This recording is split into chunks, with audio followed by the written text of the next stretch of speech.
Okay, this is a Dacia. It's a Dacia electric car, and it's got a very strange thing about how it is when you stop the car. I don't want to get into it just now, but it's important the handbrake's adjusted properly. Okay, here's how you adjust the handbrake. There's your handbrake. Normally, excuse me, this is the cover that goes on that there handbrake. So you can see you put it on, the shroud goes over the handle, and the way that you adjust it, can you see where I'm pointing? That nut there.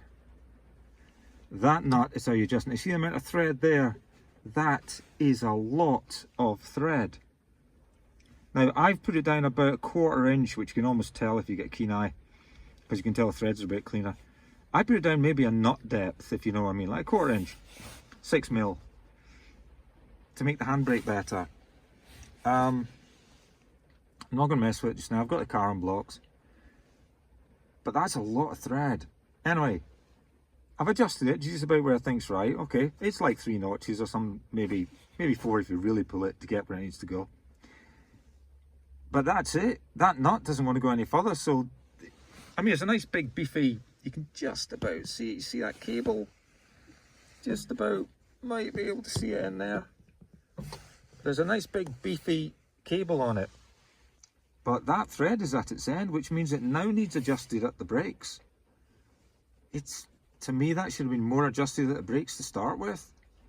Very unusual to have like nearly 1 inch of thread on that before you even adjust it. There's more than 1 inch of thread before you even adjust it. That's not good.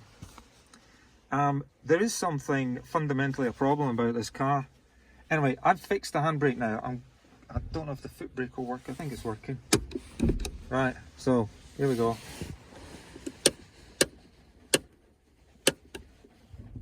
So the car didn't move. So 4 notches means it's actually on. 3, it can feel like it's on, but I don't know. I'm a little bit funny about this car. Here's the gear selector.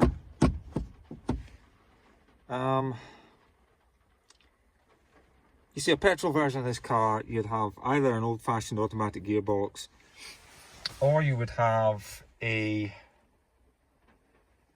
manual gearbox, and then you'd click it into gear if you're on a hill. We live on a hill. That doesn't happen in this car. And when you turn the ignition off, it forgets all about what, you know, this is in inverted commas, right, what gear it's in. It doesn't have gears. It's forward and backward on the electric motor. That's all it's got. So you say to yourself, oh yeah, but cars have a pin, don't they, that slots into the differential somewhere. That what it effectively means is that if you try to roll the car when that pin's in the differential, one wheel will try to go forward, one will try to go back. And what you get is, the only movement you get is a backlash in the gears, which is about 1/2 inch at the most in the car body. It'll rock like that. You see American movies and the guy jumps out the car before it's properly stopped and he's just left it in gear without putting the handbrake on. That's the backlash from the gears. As one wheel tries to rock forward, the other one tries to rock back. Impossible for it to move, therefore, unless you're on ice. And the car stops. So that's your safety in most cars. This car doesn't have it.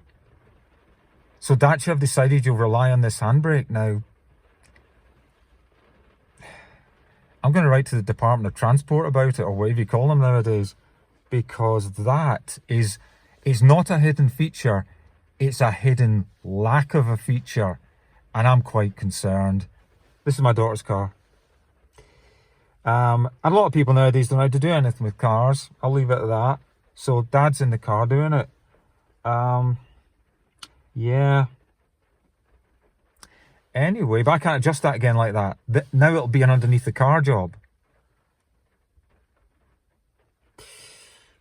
It's an economy too far. They should have made a pin system that slots in the differential. All right, that's it. Yeah, okay then.